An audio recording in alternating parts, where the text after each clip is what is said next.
tonight. We appreciate it. Let's discuss that and more now with Democratic Congressman Jared Moskowitz of Florida. He serves on the House Foreign Affairs and Oversight Committees. Congressman, thanks very much for being with us. We appreciate it. What's your reaction to Trump echoing Hitler in this campaign speech over the weekend, saying immigrants are, quote, poisoning the blood of the United States? What's your response to that? Well, first, Jim, thanks for having me. I mean, President Trump said he wants to be a dictator on day one, as all the great dictators, of course, said, right? They only want to do it for just one day. And now he's literally quoting them using their language. And in fact, he's actually quoting Vladimir Putin in order to take shots at a U.S. president. You know, my fear is that, unfortunately, Trump is flooding the zone and has flooded the zone with so much nonsense that people tune it out and they say to themselves, oh, he's just kidding. He doesn't really mean it. But Trump is literally telegraphing. He's literally telling the American people exactly what he's going to do on his revenge tour. We should listen to him. This is not going to get better. It is going to get worse with former President Trump. And what we heard from Trump today in Reno, Nevada, was he's falsely accusing President Biden of orchestrating an immigrant invasion, as he was putting it in this speech earlier today. And while that can be brushed off, one thing that he did talk about, and his aides have talked about, is Trump's vision of having mass detention camps for immigrants, for undocumented immigrants in this country. What's your response to that? What would House Democrats be prepared to do to try to stop something like that from taking place? Well, first of all, as Trump's own Republican opponents have said, Trump had 4 years to build a wall, didn't build a wall. Trump had several years to, quote unquote, stop immigration, get immigration under control, and he did none of that. He did separate parents from their children in a horrible policy that didn't stop immigration.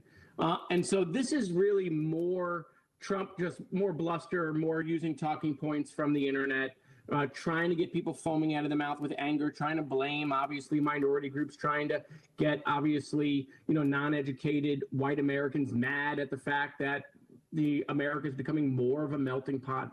And what would Democrats do? Democrats would respond, obviously, with the same fervor as we did the first time. What I hope, Jim, is that we don't have to see how Democrats respond, because, quite frankly, we should never let Donald Trump get anywhere near the White House, not even for a tour, quite frankly. And let me ask you, Congressman, about what's going on in the war between Israel and Hamas. An investigation is underway after the Israeli military accidentally shot and killed 3 Israelis who had been taken hostage by Hamas. Are you concerned with some of the tactics the IDF is employing? Have they been too heavy-handed? Do you think that potentially might have resulted in what took place over the last 48 hours with these hostages? What's your sense of it right now? Well, obviously, the news on the hostages is horrific. Those hostages obviously would have never been there had they not been taken hostage by Hamas on October 7th, and had Hamas actually not know where all the hostages are, because so many other groups came in on October 7th during the attack. Obviously, what happened in that instance was done by some soldiers on the ground. There has to be a full investigation of how that happened. I actually met with the brothers of one of those hostages that was killed by the IDF in Washington, D.C., so it's absolutely heartbreaking. As far as the tactics that Israel is employing, I do think, obviously, they need to do more on the ground rather than from the air. I do think they need to transition into a new phase.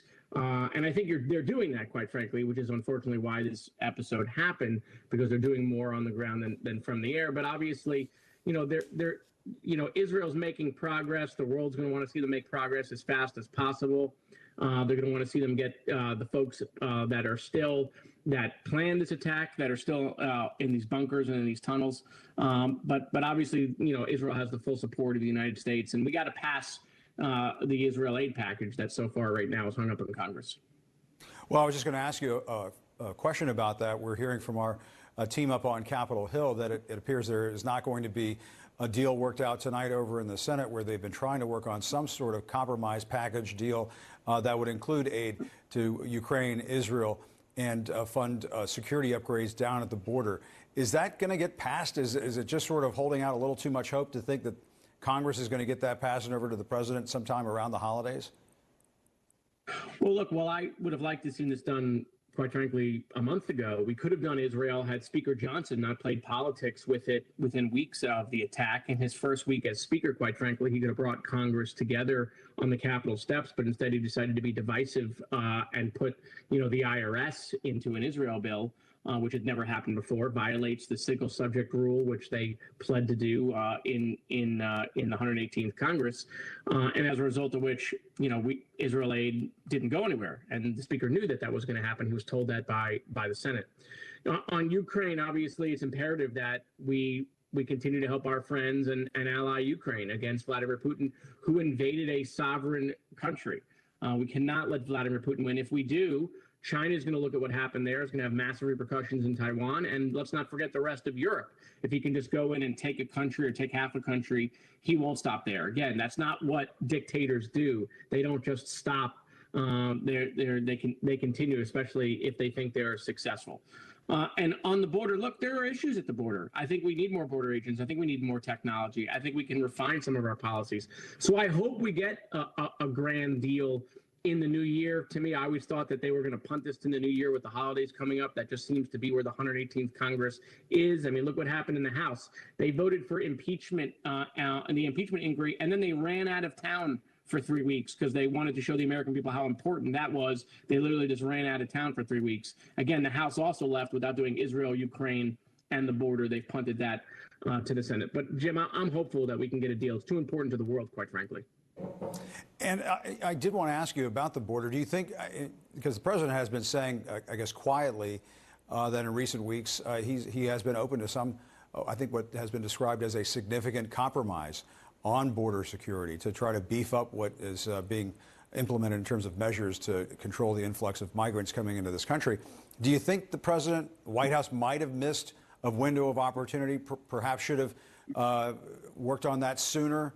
And is potentially giving a political gift to the GOP. Obviously, you heard what Trump is saying out on the campaign trail, as ridiculous and out of control as it might be. He is seizing on an issue that the Republicans feel like is in their favor right now.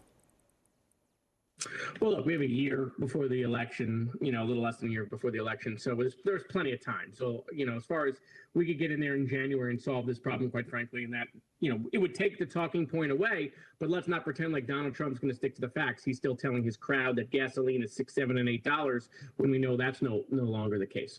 But look, I think the president is right. I think putting a big deal, a grand deal together with all of these issues, obviously, we got to make sure that this country still is the beacon of the world, that people who are escaping persecution, like my grandparents escaped Europe during the Holocaust and came to this country, we've got to make sure that we're still that beacon of freedom for the rest of the world. But there's no doubt that we can overhaul, what's going on at the border, and we can enforce the border through technology and through more border agents and things of that nature. But we need massive immigration reform here. We have people in this country that we have to protect, that the Republicans, don't want to do that. And so, there are people on both sides of this that make valid points. But I think because of the issues in Israel and the issue of Ukraine, we have to figure out where we can find some middle ground here and get accomplished where there's bipartisan agreement. Sure, there might be folks on the left and the right that wind up voting against this grand deal for different reasons. But if there's massive bipartisan agreement in both houses, I think we got to figure out how to make a deal. All right, Congressman Jared Moskowitz, thank you very much. We really appreciate it. Happy holidays. Thanks, Jim.